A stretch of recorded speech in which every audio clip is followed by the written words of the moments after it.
వాళ్ళ ఉపసంహరించుకుని అక్కడ మంత్రులను వీళ్ళ ఉపసంహరించుకున్న తర్వాత చాలా మాటలు అనుకున్నారు. అమిత్ షా మీద అయితే నిజంగా తిరుపతిలో ఎటువంటి అవమానం జరిగిందో చూసాం. మోదీ విషయంలో కూడా తెలుగుదేశం పార్టీ నాయకులు ఏ రకంగా ఆరోపణలు అప్పట్లో చేశారో చూసాం. అదంతా చూసిన తర్వాత భారతీయ జనతా పార్టీ నాయకులు కూడా అంతే అగ్రెసివ్గా కార్నర్ చేశారు చంద్రబాబు నాయుడిని. మోదీ కూడా చంద్రబాబు నాయుడిని ఉద్దేశించి కొన్ని మాటలు మాట్లాడారు సార్. మోదీ ఒక మాట చంద్రబాబు నాయుడు ఒక మాట అన్నారు, మోదీ నాకంటే జూనియర్, నేను ఎప్పుడో ముఖ్యమంత్రిని, ఆయన ఎప్పుడు ముఖ్యమంత్రి అయ్యాడు అని చెప్పి. అంటే నేను ఒక సెర్చ్ చేస్తుంటే ఒక వీడియో దొరికింది, మీకు వినిపిస్తాను, అది ఒకసారి వినండి. मोदी की योजनाओं पर ही अपना स्टिकर लगा दिया है। साथियों, मैं तो हैरान हूं कि आखिर मुख्यमंत्री जो हो क्या गया है, वो बार बार मुझे ये याद दिलाते हैं कि वो मुझसे बहुत सीनियर है। इसमें क्या विवाद है? आप सीनियर है, इसलिए आपके सम्मान में मैंने कभी कोई कमी नहीं छोड़ी है। आप सीनियर है दल बदलने में, आप सीनियर है नए नए दलों से गठबंधन करने में, आप सीनियर है अपने खुद के ससुर की पीठ में छुरा भोंकने में, अरे आप सीनियर है एक चुनाव के बाद दूसरे चुनाव में हारने में, एक चुनाव के बाद दूसरे चुनाव में हारने में, और मैं तो उसमें सीनियर हूं नहीं। आप सीनियर हैं आज जिसको गाली दे कल उसकी गोदी में बैठने में, आप सीनियर हैं आंध्र के सपनों को चूर चूर करने में। साथियों సార్ అంతే కదా సార్. ఇప్పుడు ఏంటంటే ఇంతకుముందు ఈ అవకాశం ఉండేది కాదు. ఇప్పుడు యూట్యూబ్ సోషల్ మీడియా ఉంది కాబట్టి గతంలో ఏమన్నారు అని చెప్పి ఎంత పెద్ద మాట అన్నారు సార్. మీరు సీనియరు, ఒక ఎన్నికల్లో గెలిచి మరొక ఎన్నికల్లో ఓడిపోవడంలో మీరు సీనియరు, పొత్తులు పెట్టుకోవడంలో మీరు సీనియరు, పిల్లనిచ్చిన మామను వెన్నుపోటు పొడవడంలో అని చెప్పి ఇంకా ఇంకా చాలా చాలా మాట్లాడినారు.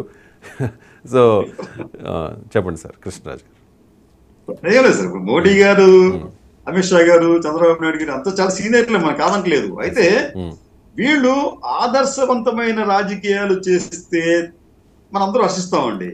కానీ ఎవరూ కూడా ఈ అవకాశవాద రాజకీయాలకు మినహాయింపుగా లేరు. ప్రతి ఒక్కరూ కూడా అవకాశవాద రాజకీయాలకు పాల్పడుతున్నారు. నిస్సిగ్గుగా గతంలో విమర్శించిన వారిని ఈ రోజు కౌగులించుకుంటున్నారు. ఇదంతా చూస్తామంటే ఈ ఓటర్లకు కావచ్చు, దేశ ప్రజలకు కావచ్చు, కొంత ఏహ్య భావం కలుగుతుంది రాజకీయాల పట్ల. కానీ గత్యంతరం లేదు. వాళ్ళు ఓట్లు వేయాలి, ఎవరో ఒకరిని ఎన్నుకోవాలి కాబట్టి వాళ్ళు ఎన్నుకుంటున్నారు. లేకపోతే ఏంటంటే ఇటువంటి రాజకీయాలు నిజంగా కొద్దిగా ఇబ్బందికరంగాను జుగుప్సాకరంగా కూడా కనిపిస్తున్నాయండి. మీకు ఇదే మోడీ గారు, చంద్రబాబు నాయుడు గారు కూడా మోడీ గారిని అనేక దారుణమైన మాటలు, అసలు మోడీ గారిని టెర్రరిస్ట్ గా అభివర్ణించాడు ఆయన. అమిత్ షా గారు అయితే టీడీపీకి ఎన్డీఏలో తలుపులు శాశ్వతంగా మూసేసామని చెప్పి అన్నాడు ఆయన. ఇవన్నీ చూస్తా ఉంటే ఇది చాలా ఎబ్బెట్టిగా చౌకబారు రాజకీయాలకు మారుపేరుగా కనిపిస్తున్నాయండి. ఈ విషయానికి వచ్చేటప్పటికి మనం కొంత మనం జగన్మోహన్ రెడ్డి కాస్త మనం మెచ్చుకోవాలని అనిపిస్తుంది. ఎందుకంటే అతను తాను ఏమనుకుంటున్నాడో దానికి స్టిక్ ఆన్ అవుతున్నాడు, ఎక్కడ ఒత్తిళ్లకు లొంగటం లేదు. ఆయన బీజేపీతో పొత్తు పెట్టుకునే విషయంలో కూడా ఆయన చాలా నిర్మోహమాటంగా వ్యవహరించాడు. ఆయన నాకు పొత్తులు గతంలో చెప్పాడు, ఇప్పుడు కూడా చెప్పాడు ఆయన. అంటే ఎంతో కొంత ఏంటంటే అటువంటి రాజకీయాలు మనం చేస్తే ఏమవుతుందంటే ఆ పార్టీ ప్రతిష్టలు పెరుగుతాయి. లేకపోతే కేవలం అధికారం కోసం ఎంత చేతులు కలిపారనే భావన ప్రజల్లో కలుగుతుంది. ఫలితంగా ఏంటంటే వాళ్ళు మరింత చులకనగా మారే అవకాశం ఉంటుంది. ఫలితాలు కూడా వారికి అనుకూలంగా వచ్చే అవకాశాలు ఉండకపోవచ్చు. రైట్ సార్, ఇంకా వారం మాత్రమే ఉంది. నెక్స్ట్ వీక్ ఈ టైంకి పోలింగ్ చాలా హడావుడిగా ఉంటుంది కాబట్టి.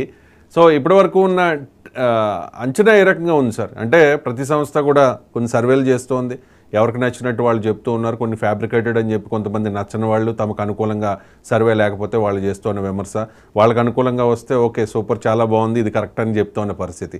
మీకేమనిపిస్తోంది? మీరు సుదీర్ఘంగా దశాబ్దాల పాటు చాలా ఎన్నికలు మీరు గమనించారు. ఇప్పుడున్న సిచ్యువేషన్ ఏ రకంగా ఉంది? అంటే జగన్ మరొకసారి అధికారంలోకి రాకూడదు అని చెప్పి ప్రజలు చాలా సీరియస్గా ఆలోచిస్తూ ఉన్నారా? కూటమికి ఎట్టి పరిస్థితుల్లోనూ అధికారం ఇచ్చేయాలని, లేకపోతే ఏదైనా ఈ వారం రోజులు ఏదైనా మార్పు వచ్చే అవకాశం ఉంటుందంటారా?